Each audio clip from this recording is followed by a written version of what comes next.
श्रीमद् भागवत की कथा आरंभ करने के पहले उसका महात्म्य कहा ये कैसे कैसे पापियों को तारने वाली है श्रीमद् भागवत की कथा, सो बता रहे हैं, ध्यान देकर के सुनिए। और गोकर्णोपाख्यान आरंभ किया सनकादिक मुनि कुमार ने, और सूत जी शौनकादि ऋषियों को सुना रहे हैं, जो सनकादिक मुनि कुमार ने नारद जी भक्ति ज्ञान वैराग्य और सब लोगों को सुनाया था, वही शौनकादि ऋषियों को सुना रहे हैं। और वही यह दास श्रीमद् भागवत की महिमा को वर्णन करते हुए आपके सामने कह रहा है। श्रीमन्नारायण भगवान की जय।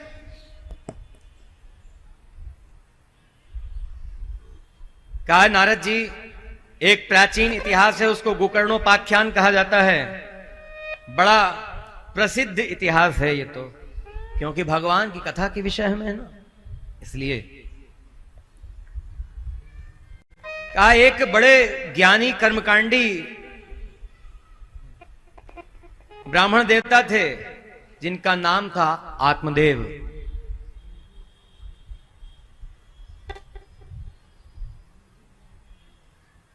देखिए यहां ये सुनकर के कि एक ब्राह्मण थे, मन में कोई शंका करना नहीं। पहली बात, ब्राह्मण क्षत्रिय वैश्य ये वर्ण व्यवस्था जो भगवान की दी, इसके विषय में शंका मत करना। और इस पर भी मत जाना कि ब्राह्मण की ये दुर्दशा, दुर्दशा सबकी है। ब्राह्मण क्षत्रिय वैश्य शूद्र किसी भी कुल का हो, किसी जाति का हो, किसी देश का हो, कहीं का भी निवासी हो, कितना भी ज्ञान से, धन से, कुल से कैसा भी समृद्ध हो, पाप करेगा, दुख भोगना पड़ेगा। ये बात प्राणी की है, जीवात्मा की है। जो कर्म कर चुका है, उस कर्म के अनुसार प्रारब्ध भोगने के लिए मनुष्य शरीर में, उन वर्णों में और पशु पक्षियों के शरीर में जन्म पाता है जीवात्मा। कटाक्ष करने वाले, क्रिटिसाइज करने वालों को यही कहने की आवश्यकता पड़ती, बोले देखो ब्राह्मणों की भी तो यही हालत है, तो सुनो।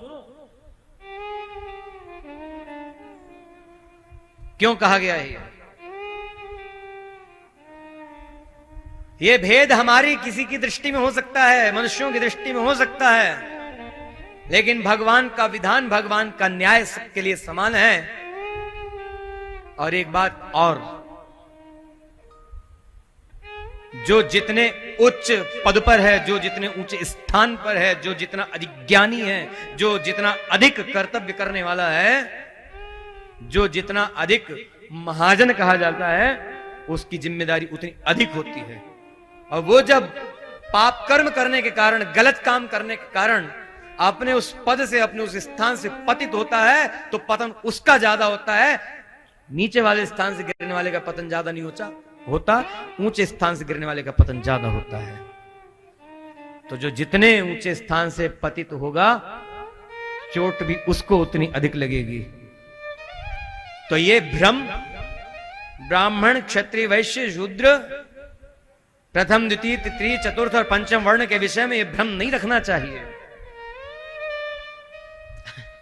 अब इसी वक्तव्य को संप्रदायवाद कहा जाएगा, लेकिन इसलिए पहले निराकरण कर चुके हैं संप्रदाय है क्या और संप्रदायवाद क्या है। जो गलत काम भी सीख रहा है, वो किसी से सीखा है, तो वो भी संप्रदाय, वो संप्रदाय नहीं है, वो कुप्रदाय है। वो सम्यक ज्ञान, अच्छा ज्ञान नहीं प्रदान किया गया उसको, लेकिन परंपरा तो मिली है ना। किसी को देख करके, किसी को सुन करके, किसी को करता देख करके सीखा, वो संप्रदाय नहीं है।